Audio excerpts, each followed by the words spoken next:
먼저 존경하는 이영우 교육감님을 비롯해서 여러 교장 선생님들을 뵙게 되어서 기쁘게 생각을 합니다. 제가 공직에서 물러난 다음에 대학을 비롯해서 여러 군데 불려다니면서 통일 문제에 관한 강의를 하고 있습니다만 많은 분들이 관심을 가지고 제기하는 질문을 나름대로 정리해 보면은 세 가지라고 생각이 듭니다.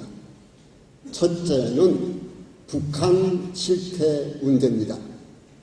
김정일이가 작년 8월에 뇌졸중으로 쓰러졌다가 회복 중에 있다고 하는데 과연 앞으로 북한 체제가 어떻게 될 것인가 하는 문제입니다. 두 번째 관심사는 남북한 관계 문제입니다. 여러분 아시다시피 북한이 지난 4월 달에 장거리 미사일을 발사한 데 이어서 5월에는 제2차 핵실험을 했습니다. 그러다가 최근 들어서서 김정일이가 북한 대표단을 서울에 보내가지고 청와대를 예방케 했습니다.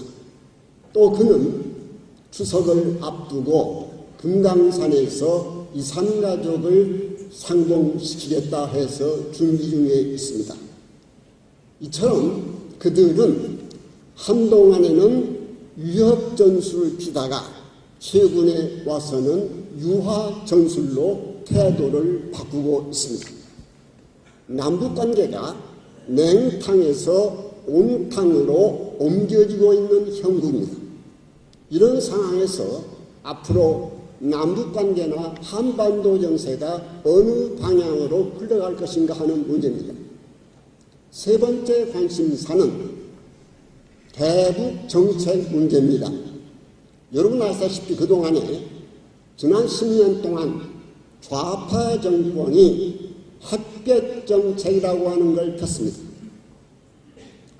그런데 햇볕 정책의 본래 목표인 북한 변화는 달성하지 못한 채 오히려 북한으로 하여금 핵무기를 개발할 수 있는 시간과 자금만 대주는 꼴이 되고 말았습니다. 이런 점에서 실패한 햇볕 정책은 이제 그만두고 새로운 대북 정책을 가져야 되겠는데 과연 어떤 것이 좋은가 하는 문제입니다. 저는 오늘 자리를 함께 하신 여러분들께서도 여기에서는 크게 벗어나지 아니라고 믿기 때문에 이 세 가지를 중심으로 해서 간략히 말씀을 드리겠습니다. 특히 오후 2시 강의 시간대가 좀 피곤하고 졸리는 시간이기 때문에 제 강의가 여러분들을 자장가가 되지 않도록 하기 위해서 딱딱한 이야기는 피하고 가벼운 방향에서 요점만 간결하게 말씀드리겠습니다. 여러분 아다시피 지난 2000년 6월 평양에서 김대중 전 대통령과 김정일 위원장 사이에 제1차 남북 정상회담이 있었습니다. 그로부터 재작년 말까지 남북관계가 어떤 모습을 보여왔는가 한마디로 말씀드려서 이중성을 띄워봤습니다. 여기 물, 수면이 있다고 가정을 합시다. 이 수면 위를 보면은 남북 간의 교류 협력의 물결이 철렁철렁 넘쳐왔습니다. 그러나 수면 아래를 보면은 군사적인 긴장 상태가 계속 유지되어 왔습니다. 그 대표적인 것이 북한의 핵과 미사일 개발입니다. 이 핵 문제는 우리 민족의 운명과 직결되어 있는 문제이기 때문에 좀 자세히 말씀을 드리겠습니다. 북한은 지난 2006년 10월 9일 날 함경도에서 제1차 핵실험을 실시를 했습니다. 그러다가 3년 후인 지난 5월 달에 제2차 핵실험을 했는데 대성공을 거뒀습니다. 이번 핵실험으로 인해서 일어나는 그 폭발력, 지진파가 어느 정도 됐는가 하면은 저 중국 연변에 있는 초등학교 건물이 흔들릴 정도까지 됐습니다. 이로써 북한은 실질적으로 핵을 가진 나라가 됐습니다. 그러면은 북한이 오늘 현재 핵무기를 몇 개나 가지고 있겠는가? 이것이 우리의 관심사입니다. 우리가 핵무기를 만들려면은 핵무기의 원료인 플루토늄을 갖거나 아니면 농축 우라늄을 가져야 됩니다. 그런데 이 플루토늄의 경우 북한이 그동안 약 50kg 정도 보유하고 있는 것으로 알려지고 있습니다. 이거 가지면 핵무기 6개 내지 8개 정도 만들 수 있습니다. 또 농축 우라늄도 이제 시험을 마무리 짓는 단계에 와 있습니다. 이게 진행이 되면은 몇 년 안에 2-3개의 핵무기를 가질 겁니다. 이러면은 앞으로 3-4년 후에 북한이 한 10개 정도의 핵무기를 보유할 가능성이 없지 않아 있습니다. 그런데 이와 관련해서 우리 국민들 사이에 이런 말을 하는 분들이 들어 계십니다. 주한미군이 있고 한미동맹이 살아있는데 어떻게 북한이 남한에 대해서 핵을 쓸 수 있겠는가? 이건 현실적으로 불가능하다. 그럼에도 우리 정부, 미국 정부가 북한 핵 문제를 너무 부풀리는 게 아닌가 하는 생각을 하는 분들이 더러 계십니다. 여기에 대해서 제가 앞으로 북한이 핵을 갖고 우리 남한을 어떻게 위협하고 또 어떤 경우에 사용할 수 있는가 하는 것을 딱 3가지만 말씀드리겠습니다. 여러분, 지금 서해 5도 지역이 분쟁 지역입니다. 앞으로 북한이 어느 시점에 가서 이 해주 쪽에 설치되어 있는 지대함 미사일을 날려가지고 우리 함정을 공격한다고 합시다. 그때 우리 정부가 어떻게 해야 되겠습니까? 보복을 해야 되겠지. 보복을 하려고 할 때에 북쪽에서 이렇게 나올 겁니다. 만약 보복하게 되면은 우리 이 핵무기를 가지고 인천을 때리겠어 하고 나오면은 과연 우리 정부가 보복을 할 수 있습니까? 또 하나, 앞으로 한미 동맹이 느슨해질 경우에 북한이 재래 무기를 가지고 남침 공격을 할 가능성도 없지 않아 있습니다. 그렇게 되면 우리 정부는 국군 60만과 주한미군 2만 명, 62만 명의 군대를 가지고 150만에 이르는 북한군을 격퇴하기가 어렵기 때문에 미국에 대해서 증원군 요청을 할 겁니다. 미국 정부가 이제 증원군을 보내느냐 마느냐 하는 걸 가지고 토론을 할 거예요. 그때에 북한이 이렇게 나오겠죠. 만약 미국이 증원군을 한반도에 보내게 되면은 우리는 핵을 가지고 증원군이 타고 들어오는 부산항을 때리겠어요. 이렇게 나오면은 미국 여론이 어떻게 움직이겠습니까? 우리 귀한 아들을 핵전쟁이 일어날 수 있는 한반도에 보낼 수 없다.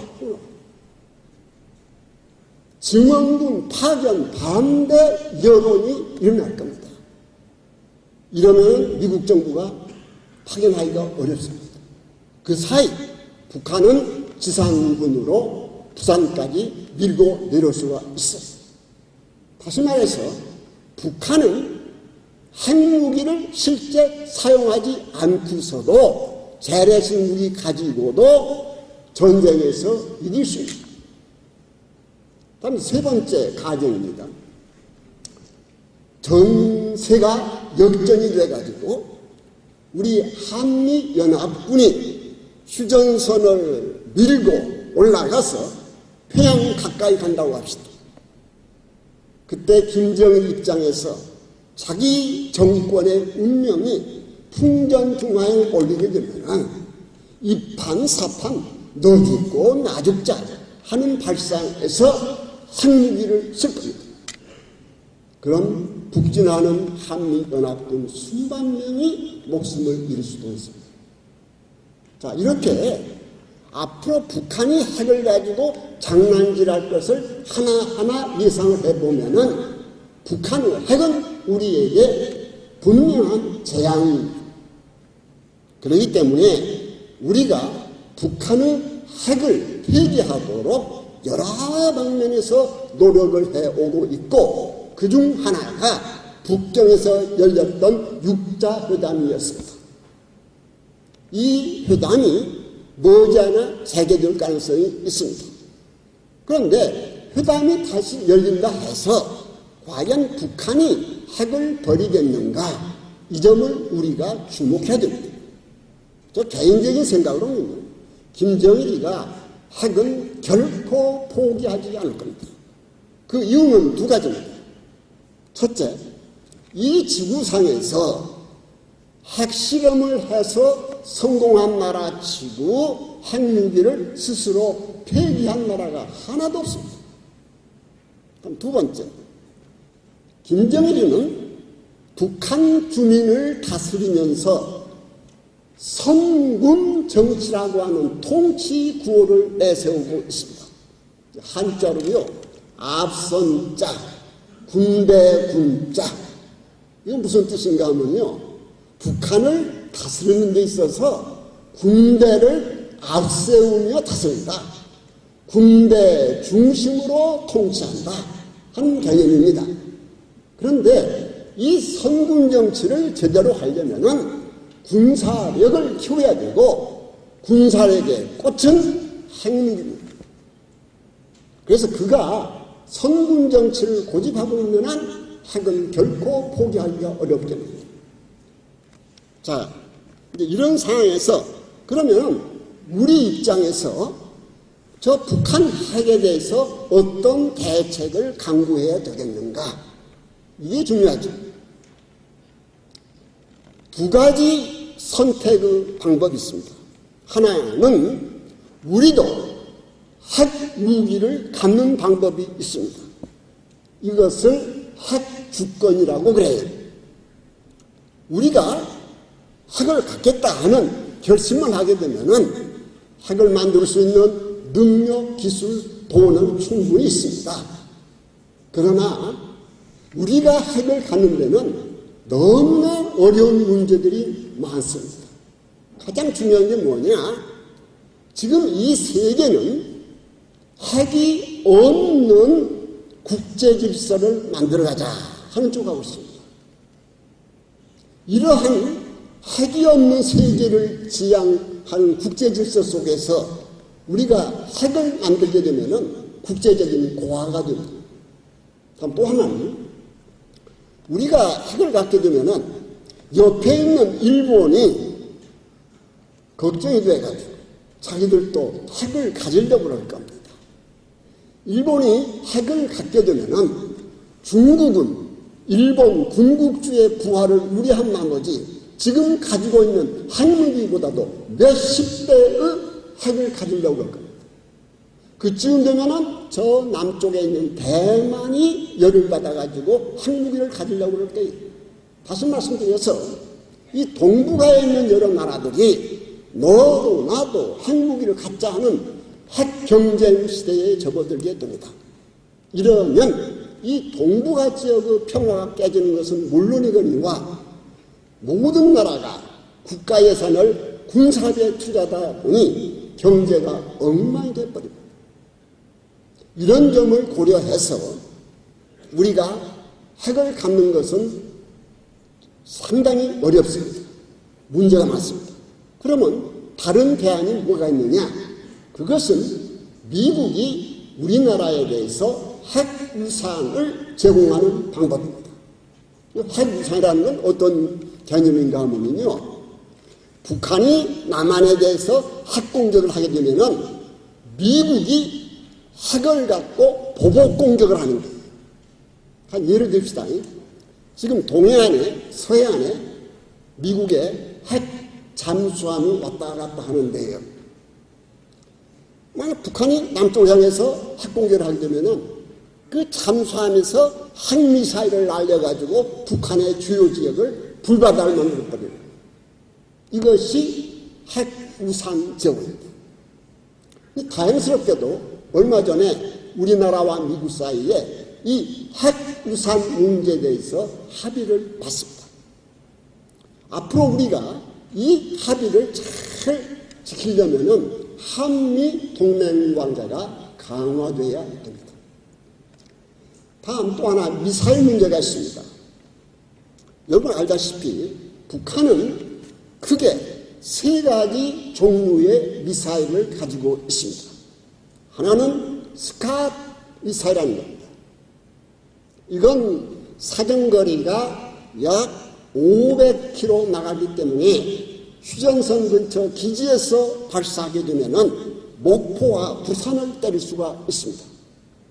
이거 지금 약 600기를 실전 배치해 놓고 있습니다. 다음 두 번째, 노동 미사일을 가지고 있습니다.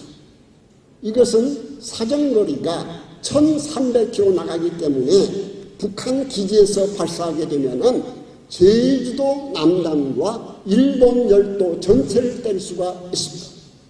이거 200기를 실전 배치하고 있습니다.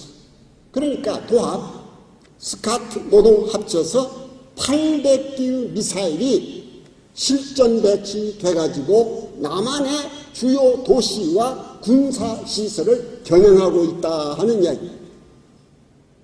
다음 세 번째는 대포동 미사일. 지난번에 실험한 건데요. 지난번에 미사일이 날아가가지고 3000km 되는 태평양 상공에서 떨어졌습니다. 북한은 이 대포동 미사일의 사정거리를 늘려가지고 미국 서부 지역에 도달할 수 있을 정도로 6000km 이상으로 늘리려고 노력하고 있습니다. 자, 그런데 여기서 봅시다. 북한이 스캇 노동 미사일 800기를 배치해 놨는데요. 그 미사일 위에다가 핵탄두를 장착해서 발사하게 되면은 핵이 우리 남한 전체를 뗄 수 있는 겁니다. 이게 얼마나 가공스러운 얘기입니까? 그렇기 때문에 우리 입장에서 북한의 미사일에 대해서도 대책을 세워놔야 돼요. 그건 한마디로 이야기해서 우리가 방패와 창을 가져야 됩니다. 방패라고 하는 건 뭐냐? 북한의 미사일이 넘어올 때, 날아올 때에 이걸 요격할 수 있는 수단을 가져야 된다는 거예요. 그게 바로 패트리엇 미사일이라는 겁니다. 이 패트리엇 미사일에는 구형과 신형이 있는데요. 지금 우리 국군이 가지고 있는 것은 구형 패트리엇 미사일이에요. 근데 이건 요격 확률이 50%밖에 안 돼요. 그리고 주한미군이 가지고 있는 신형 패트리엇 미사일은 요격 확률이 80%입니다. 그래서 우리 군이 빨리 신형 패트리엇 미사일을 가져야 된다. 또 그런 방향으로 정부가 노력하고 있는 걸로 저는 알고 있습니다. 다음 또 하나, 창이라고 하는 건 뭐냐? 우리도 북한처럼 중거리, 장거리 나갈 수 있는 미사일을 가져야 됩니다. 현재 우리 군이 갖고 있는 미사일은 현무 미사일이라고 하는 게 있는데요. 이건 사정거리가 300km밖에 안 나갑니다. 그래서 여기서 발사하게 되면은 미사일이 평양, 원산, 남쪽까지밖에 못 가요. 그런데 북한의 주요 군사시설이 주로 함경도, 평안도 북쪽 지역에 있습니다. 여기까지 도달할 수 있는 미사일을 우리가 가지려면은 최소한도 사정거리가 550km 이상이 돼야 됩니다. 이것을 우리 정부가 미국과 협의 중에 있는 걸로 알고 있습니다. 자, 이제 그렇다면 핵미사일 문제는 그렇다 하고 오늘 현재 남북 관계의 현 주소가 어떻게 되어 있는가 이걸 좀 봅시다. 여러분, 이명박 정부는 대북 정책의 출발점으로서 비핵 개방 3천이라고 하는 걸 내놨습니다. 여기 비핵이라고 하는 것은 한자로 안이비자 핵무기라고 핵자입니다. 그러니까 북한의 핵은 안 된다, 핵을 버려라 하는 뜻입니다. 이게 비핵이에요. 개방이라고 하는 것은 문자 그대로 북한이 문을 열어라는 뜻입니다.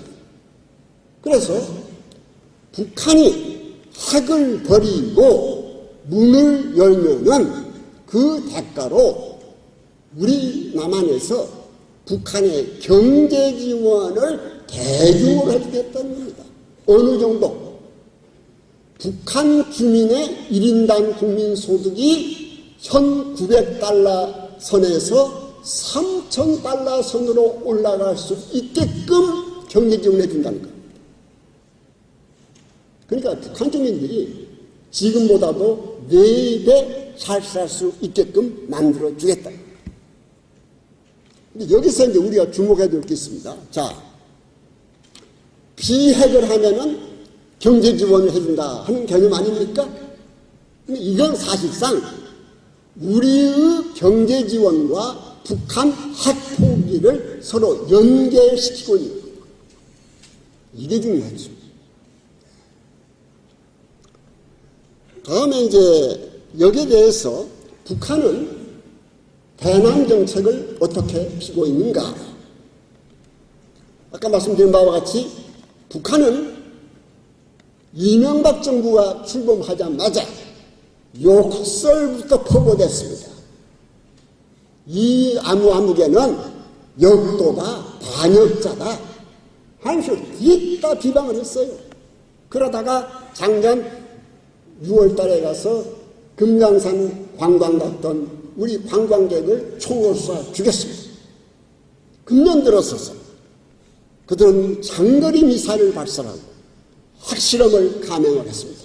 이렇게 해서 위협전술로 나왔는데 왜 북한이 이런 협박, 위협을 하고 나왔는가? 그 의도를 우리가 분명히 알아야 됩니다. 우선은요, 이명박 정부의 대북 정책을 변경시키는 데 1차적 목적이 있었습니다. 여러분, 지난 10년 동안 좌파 정권이 햇볕 정책을 피면서 북한에게 돈도 갖다 주고 물자도 갖다 주고 여러 가지를 도와주었습니다. 북한에 건너간 물자 돈 다 합쳐지면은 약 6조 7천억 원가량 됩니다. 이거 참 천문학적 숫자입니다. 뿐만 아닙니다.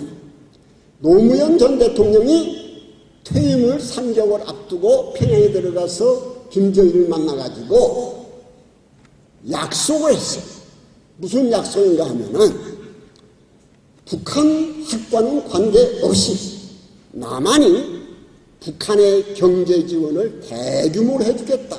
예컨대 해주에다가 대규모 공단을 지어주고 남포에도 공단 지어주고 또 동해안 연변에도 조선소를 지어주고 기존의 경의선, 철도, 고속도로를 전부 다시 해주고 하는 등등의 약속.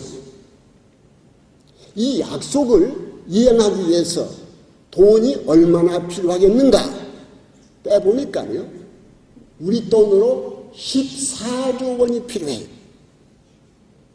자, 여기 보세요. 김정일 입장에서요,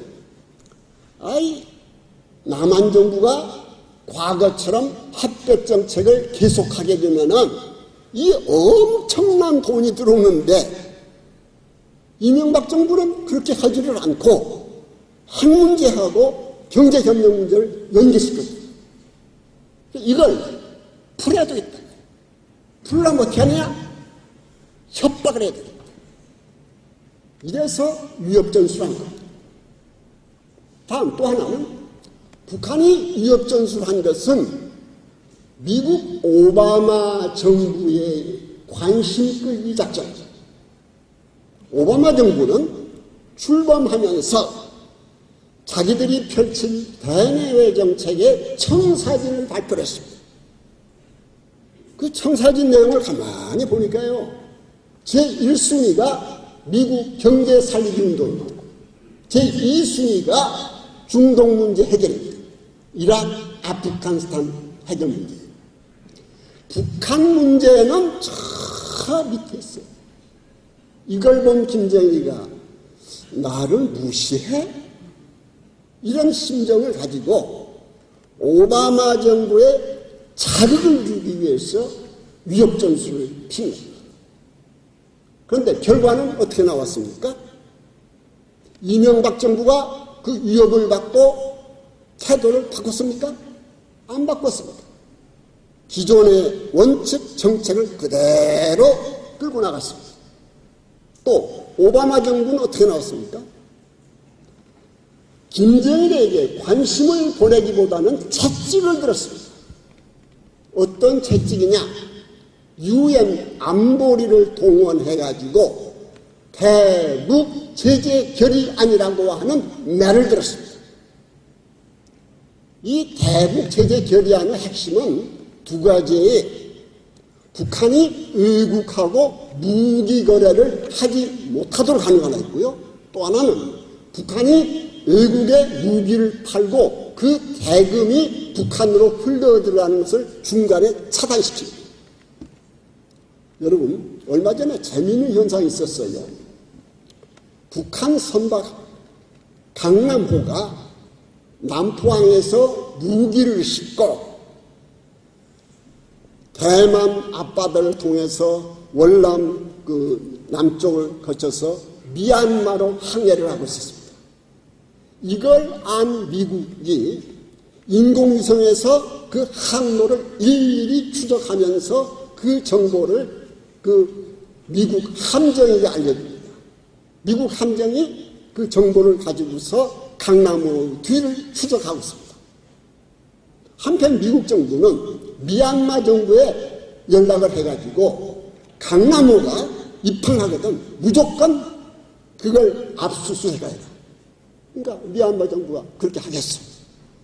이 사실을 북한이 뒤늦게 알자 이거 안 되겠다, 들통나겠다 해가지고 미얀마 근처까지 간 강남 1호에 연락을 해가지고 다시 회항을 해라 지시를 내렸습니다. 그래서 강남호가 미얀마 입항하지 못하고 남포항으로 되돌아왔어요. 오늘 현재 북한이 외국에 무기를 팔 그 대금이 북한으로 들어가지 못하니까 북한은 완전히 의화 고갈 상태에 몰렸습니다. 여기 더해서 북한의 식량난이 심상치가 않습니다. 올해 북한의 농사가 망쳤습니다. 우선 동해안에는 냉해가 극심했고요. 서해안, 황해도 쪽에는 폭우가 많이 내렸고요. 또 평안도 지역에서는 병충해가 극성을 부렸습니다. 그래서 이런 상태로 가게 되면은 내년 봄쯤 가서 북한이 제2의 식량 위기를 맞을 가능성이 높아지고 있습니다. 여러분, 지난 96년 제1차 식량위기 왔을 때 굶어 죽은 사람 숫자가 얼마나 되냐면요, 약 280만 명가량 됩니다. 북한 인구를 2200만으로 추산할 때에 280만이 굶어 죽었다고 한다면 10명에 1명꼴이 죽었다는 얘기입니다. 이런 위기현상이 다시 북한을 엄습하고 오는 겁니다. 그러니까 김정일이 어떻게 하겠어요? 이건 안 되겠다. 어떻게든지 미국하고 관계를 개선하고 남한하고 관계를 개선해서 쌀부터 얻어야 되겠다 하는 생각에서 최근에 와서 유화 전술을 피고 있는 겁니다. 자, 그러면 이런 상황에서 앞으로 남북관계가 어떻게 될 것인가 전망을 해봅시다. 여러분 알다시피 김정일이가 작년 8월에 뇌졸중으로 쓰러졌다가 다시 회복세에 있습니다. 현재 활동을 활발히 하고 있습니다. 그런데 작년 8월에 쓰러졌다가 10월쯤 가서 또 회복이 안 됐어요. 그러니까 이거 이러다가 안 되겠다. 그래서 후계자 문제를 생각한 거예요. 누구를 후계자로 앉히느냐, 여러 가지 고민 끝에 자기 아들 셋 중에서 막내 정훈이를 후계자로 내정했습니다. 그래서 정훈이를 갖다가 이제 후계자로 앉히기 위해서 이제 당 간부들에게 설명도 해주고 해서 정훈이한테 이제 일정한 일을 맡겼어요.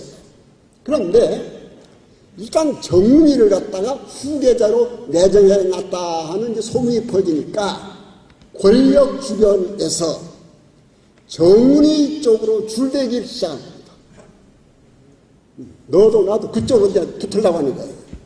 뿐만 아니라 이 정훈이를 지지하는 쪽에서 추진하는 정책하고 김정일이가 추진하는 정책 사이에 정책 혼선이 자꾸 생기는 거예요. 더 중요한 것은 김정일 입장에서 볼 때에 정훈이를 후계자로 내정해 놓으니까 자기의 권력 누수 현상이 나타나는 겁니다. 이른바 레임덕이 나타나는 거예요. 이제 그때 그 무렵에 또 김정일의 건강이 더 좋아졌습니다. 그러니까 그가 결정을 하기를 이제 후계자 문제는 더 이상 이야기하지 말라. 덮어버린 거예요. 자, 이것이 이제 오늘의 이제 상황입니다. 그럼 앞으로 어떻게 되겠느냐? 여러분, 의사들 이야기를 들어보면요, 이 뇌졸중 환자가 회복된다 하더라도 재발 가능성이 많답니다. 특히 김정일 나이가 67세인데 67세 된 노인이 뇌졸중을 맞았다 한다면 재발 가능성이 더 높대요. 거기에다가 김정일이가 그동안에 뇌졸중 외에 고혈압, 당뇨, 심장병을 알아봤습니다. 그렇기 때문에 앞으로 어느 시점에 가서 합병증이 생길 가능성도 없지 않아 있습니다. 이렇게 될 경우에 그가 어느 날 갑자기 쓰러지거나 사망하게 되면은 어떻게 되겠느냐. 후계자는 없는 상태에서 갑자기 쓰러지면은 북한 정치가 혼란의 도가니에 빠질 겁니다. 아마도 그쯤 되면은 군부에서 너도 나도 권력을 잡겠다 해서 저희들끼리 싸움박질을 하는 권력투쟁이 벌어질 가능성이 높습니다. 권력투쟁이 벌어지게 되면 사회가 혼란해지게 되면 대량 난민 사태가 일어날 수가 있습니다. 일부 난민은 압록강 두만강 넘어서 중국 연변으로 들어가고, 일부는 배를 타고 동해 서해를 거쳐서 남쪽으로 오거나 일본으로 들어가고, 일부는 휴전선 같이 지류밭을 넘어서 남쪽으로 오는 사태가 벌어질 겁니다. 특히 권력투쟁 와중에서 저희들끼리 서로 총질해야 되는 내전 현상이 일어날 수도 있습니다. 자, 이러한 급박한 상황이 전개될 경우에 저 뒤에 있는 중국이 어떤 태도를 보일 것인가? 이 점이 매우 중요합니다. 중국은 여러분 알다시피 북한을 자기의 변방 국가로 봅니다. 좀 극단적으로 이야기하기는 자기들에게 종속되어 있는 국가처럼 생각을 해요. 그런데 그런 북한에서 혼란 사태가 일어날 경우에 가만히 보고만 있겠습니까? 그렇지 않습니다. 중국이 100% 개입해 줄 겁니다. 중국이 군대를 북한으로 진주시킬 겁니다. 중국이 개입해 들어오게 되면은 우리가 바라는 통일은 물 건너갑니다. 바로 여기에 우리의 고민, 딜레마가 있습니다. 그래서 지금부터 이런 문제를 염두에 두고 우리가 북한 급변 사태가 일어날 경우에 대비책을 세워나가야 됩니다. 뿐만 아니라 북한 내에서 그런 급변 사항이 발생할 경우에 우리 남한 사회가 어떻게 될 것인가, 이 점도 생각해야 됩니다. 여러분 생각해 보십시오. 북한에서 내전이 일어나고요, 휴전선에서 막 총질을 해대고 이런 긴장이 한반도에서 막 고조되게 되면은 남한에 와 있는 외국 자본들이 불안을 느낀 나머지 일제히 철수해 나갈 겁니다. 썰물처럼 빠져나갈 겁니다. 그러면 우리 경제에 큰 화가 납니다. 이걸 대비를 해야 됩니다. 얼마 전에 북한 그 예술 공연단이 서울에 와서 공연을 마친 다음에 선화예술중고등학교를 시찰한 적이 있습니다. 그 학교 관계자가 북한 예술공연단 온다는 말 듣고 자기 학교 무용연습실 천정벽에 붙어있는 태극기를 떼냈습니다. 왜? 북한 사람들 태극기 보면 기분 나빠할까봐 그들을 자극하지 않기 위해서 떼냈다는 거예요. 그런데 그날 학교에 들어온 북한 예술단 단장과 대원들의 가슴 위에는 김일성 배지가 달려 있었고 배지 안에는 인공기가 새겨져 있었습니다. 얼마나 대조적입니까? 얼마 전에 육군사관학교에서 신입생들에 대한 여론조사를 했습니다. 설문이 뭐냐 하면은 우리의 주적은 누구라고 생각하느냐라는 거였습니다. 여기에 대해서 응답자의 34%가 우리의 주적은 미국이라고 대답했습니다. 북한이라고 대답한 학생은 33%였어요. 답안지를 본 교수가 너무 겁이 나가지고 어이가 없어가지고요. 주적이 미국이라고 대답한 학생 하나를 불러가지고 물어봤대요. 어떤 근거에 의해서 미국을 주적이라고 생각하느냐 하니까 그 학생이 대답하기를 제가 학교 다닐 때 전교조 선생님한테 들었습니다. 또 우리가 이 초등학생들을 대상으로 해서 가끔 여론조사를 해봅니다.